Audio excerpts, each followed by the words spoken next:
Alors, dans la continuité sur le théorème de Thalès, on va voir maintenant comment on fait pour rédiger un énoncé où on a besoin d'utiliser le théorème de Thalès. Alors, petit rappel, ici, on a une figure avec les droites BC et MN qui sont parallèles. C'est précisé dans l'énoncé. Rappelez-vous que si ce n'est pas précisé dans l'énoncé, alors les droites ne sont pas parallèles. On ne peut pas dire elles sont parallèles parce que je le vois. Ça doit être précisé dans l'énoncé. J'ai donc une configuration qui représente ici les triangles emboîtés. On pourrait tout à fait aussi avoir ce genre de représentation là, qui serait pour le coup la configuration papillon, qui correspondrait tout à fait au même énoncé. D'accord ? Donc on a un sommet ici qui est commun, opposé aux deux droites parallèles. J'ai les longueurs AB, AM, AC, AN, BC, MN. Soit je les connais, soit je vais les chercher. On va voir d'ailleurs qu'on n'a pas besoin d'avoir absolument toutes les longueurs pour en retrouver une dans notre énoncé. Avec ce schéma-là, on retrouverait exactement la même correction que ce que je vais vous taper ici. Donc basez-vous exactement sur le même type de rédaction. On n'a pas précisé pourquoi est-ce que ce schéma-là s'appelait le schéma papillon. Simplement parce que si vous le penchez sur le côté, on a l'impression de voir pour le coup un nœud papillon. D'accord ? Ça représente un petit peu un nœud papillon. Donc c'est pour ça qu'on l'appelle la configuration papillon. Bien, dans l'énoncé, on est dans le cas où on a deux droites parallèles. Donc on peut tout à fait utiliser le théorème de Thalès, a priori, pour retrouver la mesure qui est manquante ici, qui est la longueur AC. Pour rédiger, première chose, je suis le plus précis possible.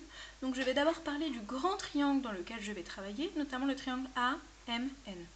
Donc je vais d'abord citer dans le triangle AMN. Et je vais également parler des deux points qui sont présents ici. Donc B est sur AM. Notez ici qu'on précise plutôt une droite plutôt qu'un segment. Effectivement, dans le cas des triangles emboîtés, il est bien sûr le segment AM.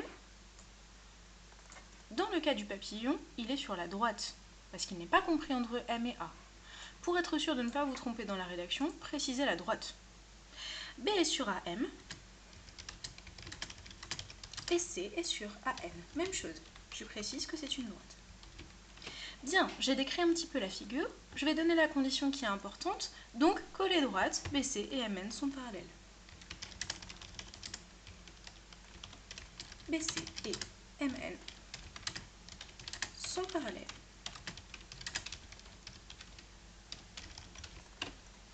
J'ai toutes les conditions pour pouvoir utiliser le théorème, je peux donc le citer. D'après le théorème de Thalès, on a... Et là, je peux citer l'égalité. Je vous rappelle, on part du point le plus important, et à chaque fois, on va diviser la grande longueur AM par la petite AB. J'ai donc terminé avec ce premier segment, je passe au second, et je fais la même chose. AN divisé par AC. Même chose pour la dernière, MN divisé par BC. Alors, la question est, est-ce que c'est grave si on écrit le petit sur le grand ? Au lieu de diviser le grand segment, si j'écris le petit divisé par le grand. Non, c'est pas grave, aucun problème. À partir du moment où vous conservez la même chose pour les trois rapports, c'est-à-dire le grand sur le petit pour les trois, ou le petit sur le grand pour les trois. Donc je traite avec le premier segment, AM sur AB, puis je passe au deuxième segment, AN sur AC. Puis en dernier, avec les droites parallèles, donc MN sur BC. N'oubliez pas que chacune des étapes est importante et est prise en compte dans la notation chaque fois que vous faites un exercice de ce type-là. Bien, j'ai donné l'égalité avec les lettres. Étape d'après, application numérique, je remplace. Je connais la valeur AM. AM, c'est 7 cm, précisé dans l'énoncé. Je connais la valeur AB, 3. Je connais la valeur N, c'est 4. Donc dans mon égalité, j'ai toute une partie que je connais, ici, et j'ai une partie que je ne connais pas. Ce n'est pas grave.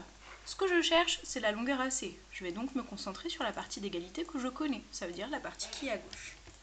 Je vais me concentrer uniquement sur cette partie-là d'égalité, parce que cette partie-là d'égalité, avec le produit en croix, me permet de retrouver la longueur AC. AC présent ici, j'ai deux nombres en diagonale, je les multiplie et je divise par le dernier. D'accord ? Donc on ne rappelle pas exactement le fonctionnement du produit en croix. On va essayer d'aller un peu vite pour pouvoir enchaîner sur la suite de la rédaction. N'hésitez pas à revoir en quoi consiste le produit en croix parce qu'il est particulièrement utile ici dans nos énoncés pour le théorème de Thalès. 3 fois 4 divisé par 7. Je ne m'arrête pas ici, j'ai pas encore la longueur AC, donc il va falloir que je travaille encore un peu. Je peux faire le calcul. Alors, première étape, ce qui est le plus intéressant, c'est quand même d'abord de donner la valeur exacte de la fraction. Okay, donc je vais d'abord faire le calcul 3 fois 4, 12, divisé par 7. Je donne d'abord la fraction en valeur exacte.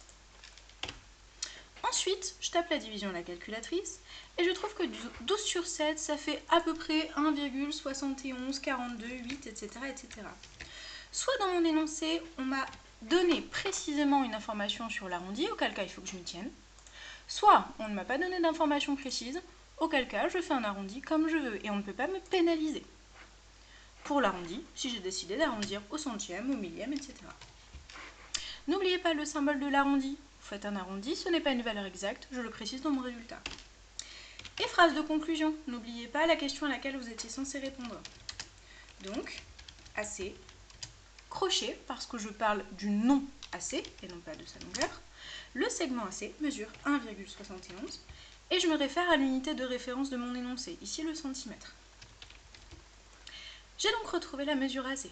Première étape, je décris la figure. Deuxième étape, condition importante, c'est les parallèles, je le cite.